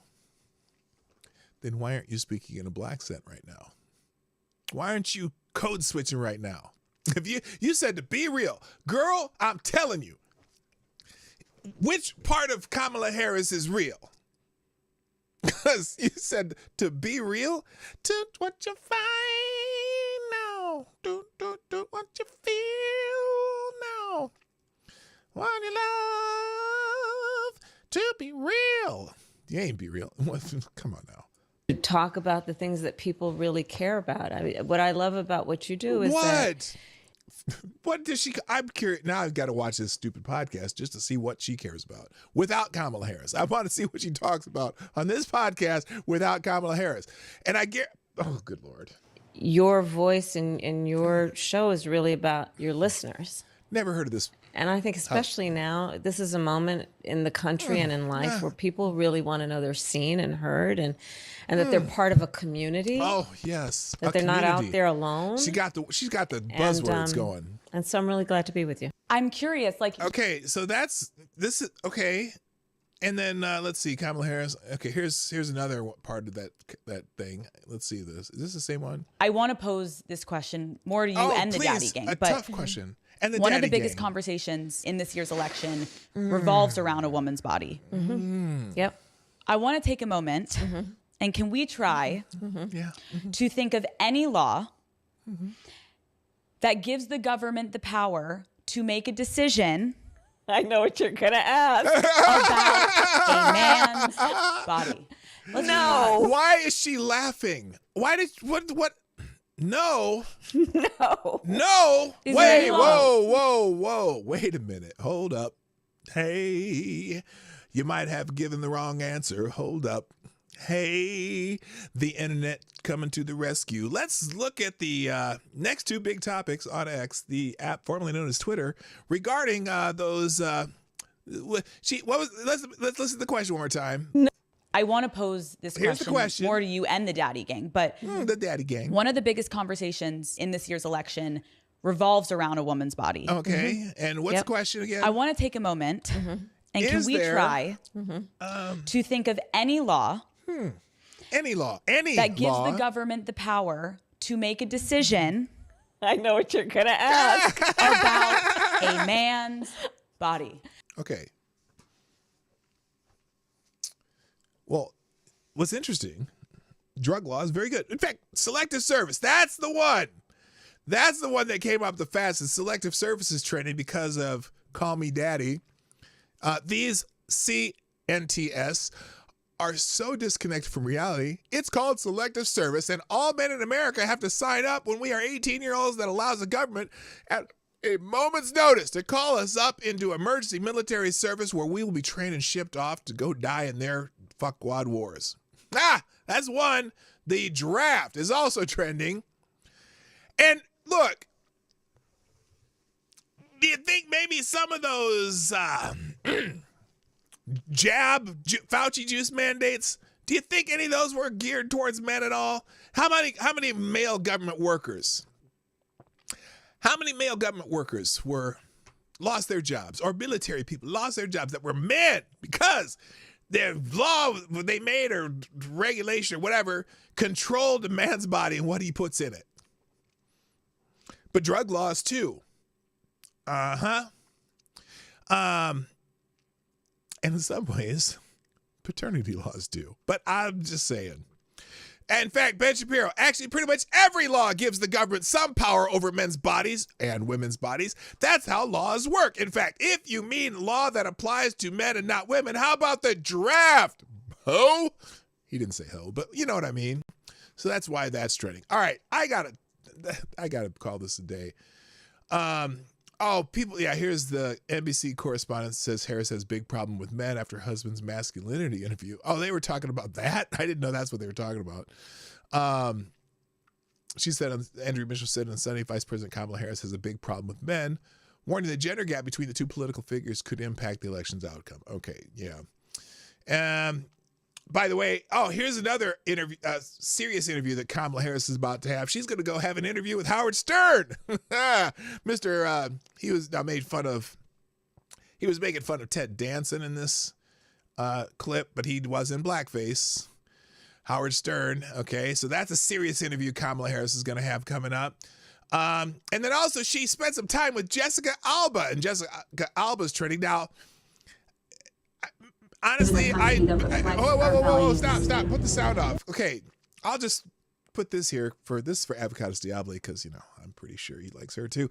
But Jessica Alba out stumping for Kamala Harris. Yes, all these celebrities out stumping for Kamala Harris.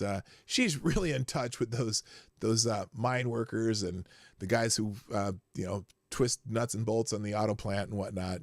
But, there you go, there you go, AD. I'm just going to swing this through here just so you can see pictures of Jessica Alba. But she said something about actress and businesswoman Jessica Alba. In Phoenix today, Kamala Harris promises an opportunity economy where we won't just get by, but thrive.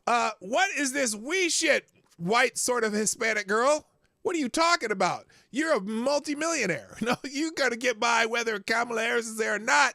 But that inflation shit probably ain't really worrying you right now like it is the rest of us. So shut the fuck up. That's what I say to Jessica Alba. Anyway, lots of articles and the links today. I don't have time to go through them all.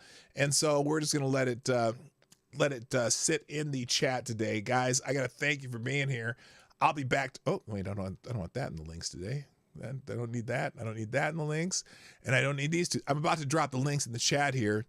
Also, a reminder, if you are not as likely to get notifications from YouTube fast enough, you can always follow me on Locals. It's in the links every day. If you follow me there, those notifications come out immediately after I post them for the show. So you don't have to guess how late I am that particular day. So that's it. Let me drop these links as soon as this pops up. There we go. There's starting to work. All right. We'll copy. And today's links. There's the links for the day, everything we did so far, and even the articles I never got to. So, ladies and gentlemen, thank you for joining me today on the Morning Night Live, Monday through Friday, around 10 o'clock Eastern. I got to go. My name is P-Dog Knight. Oh, by the way, Avocados Diablo. You are the Streamlabs Superstar sponsor of the day. Thank you. And thanks for Ty Alexander and anyone else. That was just you two today. So there you go. Thank you. Gotta go. My name's P-Dog Knight. And I'm out of here. Bye. Bye. Have a lovely day. Hey, this is P-Dog Night, and thank you for watching today on the P-Dog Night channel. If you have an observation or remark you'd like to make about this video or my channel, I absolutely welcome you to write it in the comment section down below. I really look forward to hearing from you. And before you go, if you like what you saw but you're not already subscribed, please make sure you hit the subscribe button and definitely click that bell that pops up afterwards so you'll be notified when I post new videos or when we go live. I broadcast my live show, The Morning Night Live, Monday through Friday at 10 o'clock Eastern, 9 o'clock Central. A special thank you to all the supporters of this channel who share our videos on social media and who make donations through Streamlabs, YouTube, Venmo, and Cash App, which are all linked in the description down below. Thanks again, and until next time, I'm P-Dog Night, and I'm out of here.